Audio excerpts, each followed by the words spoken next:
नमस्कार, मैं सुधीर आईना वर्ल्ड न्यूज़ में आप सभी का स्वागत करता हूं। आज हम फिर पुनः मां चामुंडा दरबार में हैं और गुरुजी से पुनः बातचीत करने के लिए यहाँ उपस्थित हुए हैं।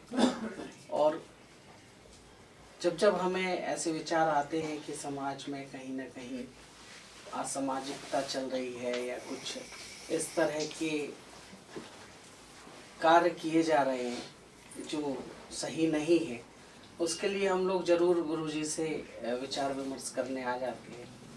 आज मेरे मन में एक विचार आया कि कहीं ना कहीं गुरुजी, नमस्कार, आईना वर्ल्ड न्यूज़ में आपका स्वागत है। गुरुजी, कहीं ना कहीं ऐसा हो रहा है कि ऊपर वालों के लिए सरकारें सपोर्ट करती हैं, अपर वर्ग के लिए सरकारें सपोर्ट करती हैं, और जो निचला वर्ग है, जो उनका वोट बैंक है, उसके लिए सरकारें सपोर्ट करती हैं। मिडिल क्लास हमेशा पैसा भरता है, हर चीज़ का पैसा भरता है और हर चीज़ का कहीं ना कहीं वो जो है वो हर चीज़ का जीएसटी और ये सब चीज़ें वो भर रहे हैं, लेकिन उनको फ़ायदा सरकारों से कोई नहीं मिलता है। तो अगर ऐसा ही रहा तो मुझे लगता है मिडिल क्लास वर्ग खत्म हो जाएगा। आपके क्या विचार हैं? आईना वर्ल्ड न्यूज के माननीय संपादक महोदय जी, उपस्थित सज्जनों, मैं आपको नमन करता हूं। प्रश्न अपना बहुत अच्छा था कि जो पैसे वाले लोग होते हैं वो हैं, फिर मध्यम है, फिर निम्न वर्ग आता है, 3 वर्ग आते हैं आपके कथन अनुसार जी। बेचारे बीच वाले को तो वैसे भी हमेशा कष्ट उठाना पड़ता है, उसकी तरफ देखता कौन है। शरीर में कमल ले लो, परिवार में जो है वो ले लो, कहीं भी किसी भी क्षेत्र में देख लो। मैं तो ये मानता हूँ कि पैसे वाला भी मज़े में है, गरीब भी मज़े में। मीडियम आदमी का तो बिल्कुल मरण ही है बेचारे गरीब का, क्योंकि उसकी तरफ तो कोई देखने वाला है ही नहीं है। अपना यही विचार है कि देश और प्रदेश इस तरफ देखता ही नहीं है, समाज इस तरफ देखता ही नहीं है कि यार 3 वर्ग होते हैं, 3 वर्ग के हिसाब से अपनी भावनाओं को रखे, नहीं रखे, कभी सोच ही नहीं बनाई। बीच वाले को हमेशा मरण आया है गुरु। अच्छा गुरु, अभी ऐसा भी हो रहा है, देखिए कि सरकारें भी कुछ गलत काम कर रही हैं। जैसा कि देखिए, दारू की दुकानों के लिए 11:30 बजे तक का उन्होंने वो दिया है। वहीं हमने आज एक स्थिति देखी, 8 बजे एक सब्जी वाला बेचारा दुकान खोले हुए था और उसकी मतलब 5 मिनट ज्यादा हो गए थे और उसके ऊपर चालान बना दिया। तो ये कहीं ना कहीं इस तरह के लोगों के ऊपर भी प्रशासनिक दबाव बनाया जा रहा है। तो उस विषय में आप क्या कहेंगे?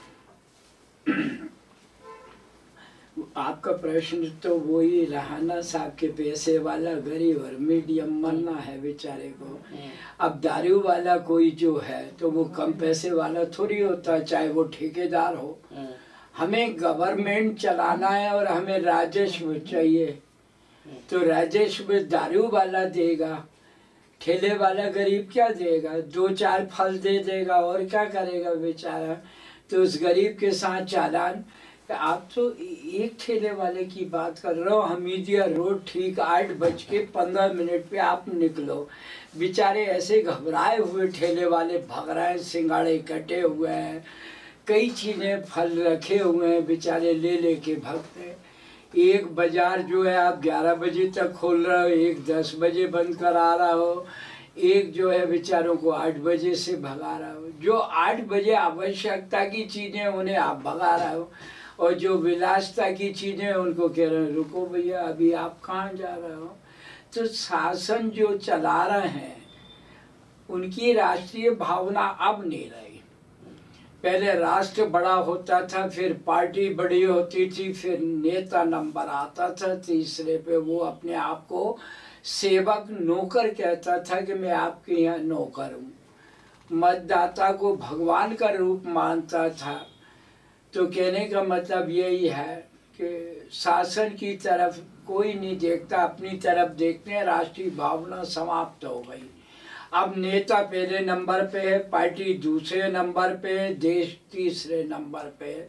ये विचार तो हम जब कर सकते हैं जब हमारे दिल दिमाग में राष्ट्रीय भावना छाई हो, तब हम राष्ट्र का कल्याण करेंगे। हमारी तो भावनाएं ये है कि निजी स्वार्थ है और स्वार्थ की पूर्ति होना चाहिए, कैसे ही हो।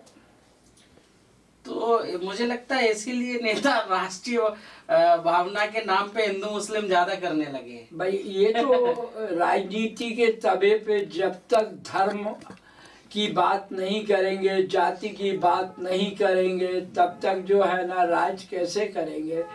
फूट डालो, राज करो, भड़काओ, मजे लो।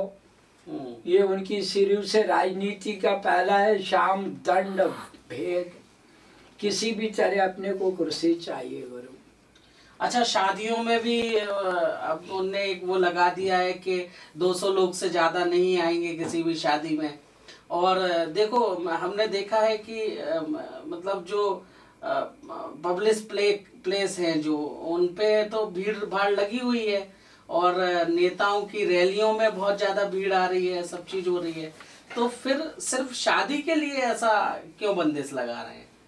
शादी इसलिए बंदिश लगा रहे हैं कि कमाई का जरिया बनेगा। 10 लाख 15 लाख 5 लाख से कम में मैरिज होती ही नहीं है। अगर अपन मामूली शादी देखें तो 5 लाख की होती है। तो इन पे बंदिश नहीं लगाएंगे तो कमाई कहाँ से होगी, चाहे वो ऊपरी हो, नीचे की हो, बीच की हो, मतलब कमाई तो होगी ना इनसे। नहीं, लेकिन जितने ज्यादा मुझे ऐसा लगता है शादियों में जैसे जिस तरह से लोग आते हैं उस तरह से लोगों को व्यापार भी मिलता है कहीं ना कहीं। खाने वालों को है, कैटरिंग वालों को है, फोटो वीडियो वालों को है, और फूल मालाओं वालों के लिए, सबके लिए कहीं ना कहीं व्यापार भी मिलता है। तो उन लोगों के तो रोजगार मारे जा रहे हैं।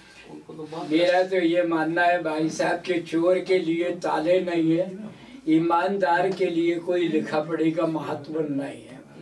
गिनने कौन आ रहा है, और आप गिनने तो आ जाओ। नहीं, वो वीडियोग्राफी करने के लिए बात हुई है ना, वीडियोग्राफी कराएंगे। हाँ, वो भी हो जाएगा, सब काम हो जाएंगे। भारत के अंदर तो जो है हर काम आसानी से हो सकता है, हर काम आसानी से हो सकता है। हाँ, कोई अच्छे काम हो तो दिक्कत आती है। जैसे कोरोना का परहेज जारी है, अभी दवाई आई नहीं है गुरु, तुम्हारी कसम। मास्क लगा के क्या, जरा सा आप नाक पे हाथ रख के देख लो, आपकी श्वास गड़बड़ हो जाएगी। मजाक नहीं कर रहा हूँ मैं। घबराहट होने लगती है आदमी को, और अभी तो ठंड है, गर्मी के अंदर उसके तो बैंड बज जाएंगे भाई साहब। सही बात है। तो ये है कि आजकल कोई किसी को नहीं देख रहा साहब, कहाँ से पैसा मिलना चाहिए, कैसे आना चाहिए, आने दो। इसीलिए सरकारें भी बिकाऊ हो गई है। सरकार बनी बिकाऊ, जो खरीद रहा है, बना रहा है, वो खुद तो बिकाऊ आया है बेचारा। तो वह अपने पैतृक जो कहते हैं खानदानी बीमारी है, तो वो तो है ही साहब, उसको तो आप हम रोक नहीं सकते। पर एक बात बता दूं कि गवर्नमेंट। नमस्कार।